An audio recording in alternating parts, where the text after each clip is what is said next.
Darren. Welcome. So we have the founder talk session now. It's about Hi, all the crypto. good afternoon. Good afternoon. So we have the founder talk session on crypto, DeFi, NFT based startups. We have Darren from Malaysia. He's the co-founder, chief strategist.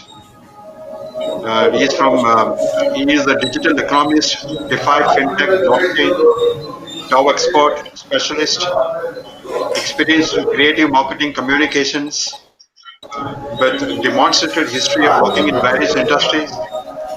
Yes, sir. And he'll be talking about his business model, growth challenges. Okay. Over to you, Darren. Go ahead.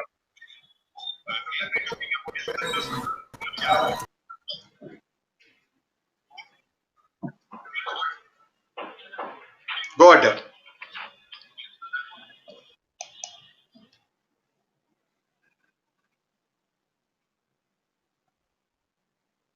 Okay, hi, good afternoon, and thank you, Rajan, for inviting me here. To share the story, with all of you. And yeah, I'm Darren from Malaysia, and well, I'm one of the very core members in the founding teams of this what we call it the licensed crypto exchange from Estonia, years back. Okay, during then I was mainly in charge of their what we call it the fundraising parts, like ICOs, and yeah, why a Malaysian joined Estonia team? Because during then, years back, where ICO is not really allowed here in Malaysia. So what we can do is like just joining some overseas institutions or overseas corporations, so that we can try, we can get ourselves involved in this blockchain industry.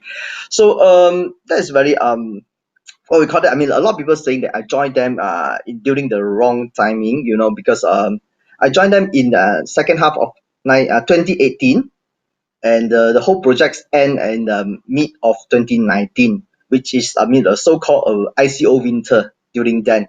People are talking about ICO is for 2017 or even earlier. Where you can sell anything, with just one paper.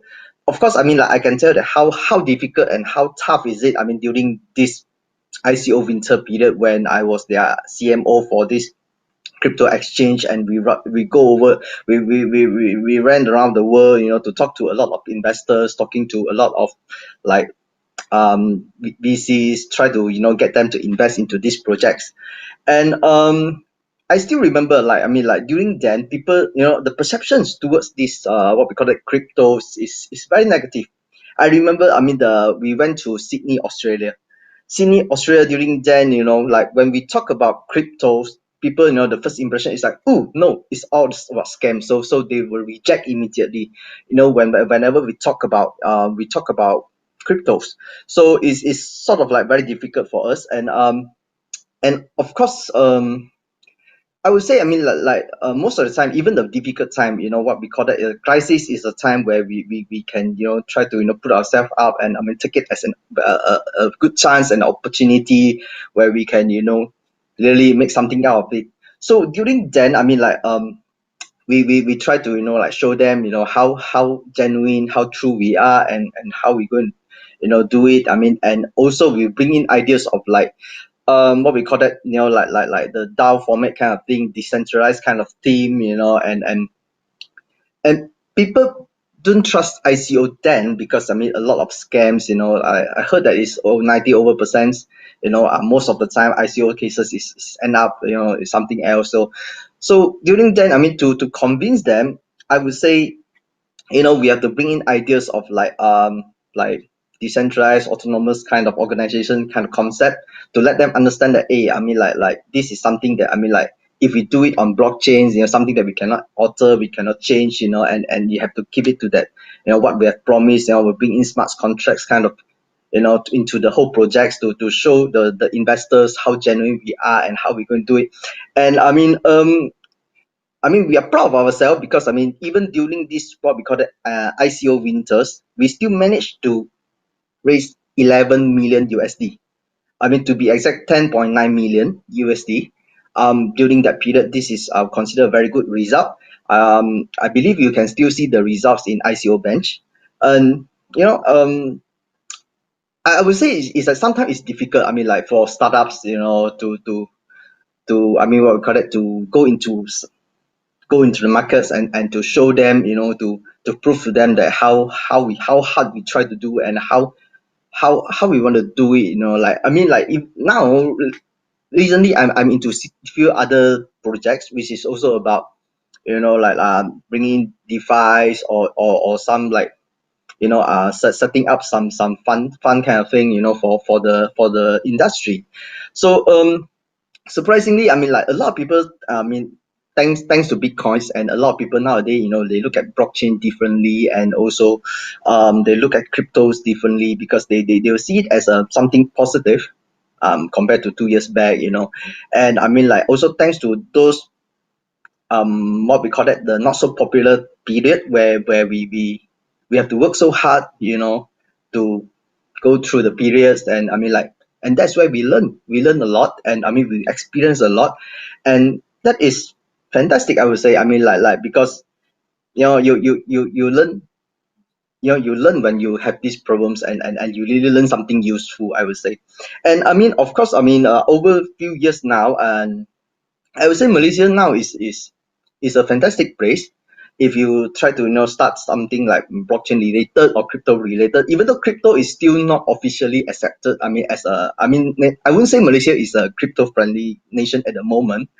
But I mean, we start to have some licensed platforms, exchanges that are being allowed to operate here. So I mean, like slowly you will see the markets, start, the Malaysians, their populations, they are starts, we can buy cryptos here. I mean, like which is not something that we try to hide or what. I mean, like we can openly, buy it over some legal kind of exchanges here in Malaysia. So and I mean, like seriously, I mean, like here I would like to point out something which is like in Malaysian government, I believe they working so hard, to what we call that, to open up, to welcome blockchain related or crypto related kind of like startup. So I mean, here we have this MDEC, which is Malaysian Digital Economic Corporations, an agency under the Ministry of Communications and Multimedia. They have this what we call it, a few packages, which is is very good for those for foreign business. If you're interested, I mean, like you can check with MDEC. They have this SME digitization grant, they have smart automation grant, as well as the digital accelerator. So I mean, there are few packages, I mean, which is like, I believe is very benefiting to whoever, I mean, like into like startups, blockchain related, crypto related.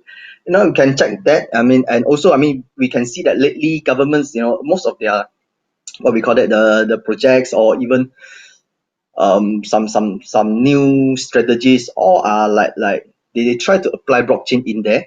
And I mean, that is a good sign, as a countries, I would say, especially countries from Southeast Asia. This is a very good markets, I mean, where the governments are open up. I believe that will attract some more what we call it, the experts, that come together and build this together. So yeah, I mean, it's a fantastic, opportunity here for me to, come and let you all know that Malaysia, we are doing very good here. And also, uh, of course, I personally, I would like to see, Malaysia turn into like crypto friendly one day. And but I mean, like it's still back to government to see what they can do about that. And yeah, I would say, as a startup, I mean, even though sometimes it's difficult, but I mean, like, as long as we put in our efforts, we show them how serious and how desperate we want to do it, and I believe that sometimes still, manage to get the investors to, see the fire in you, and get their trust. Yep. Yeah, I don't take up too much of the time because now it's like, yeah. So yep, I will say thank you. I mean, thank you very much for the time. Thank you, Darren. You were given a lot of exposure to the practical problems you have faced in different countries, right? Especially in Oh, Malaysia. sorry about that. Sorry No, about it's all that. right. Yeah, I think the line is kind of bad. It's an insight, knowledge. people to learn about the practical situations you have faced. All the best. Thank you. Thank you. Thank you. So we end this session. We have two more speakers, but they have certain problems in connecting. So we'll be starting the next session with Malcolm. So I'm ending the session. Thank you. Thank you, Dad.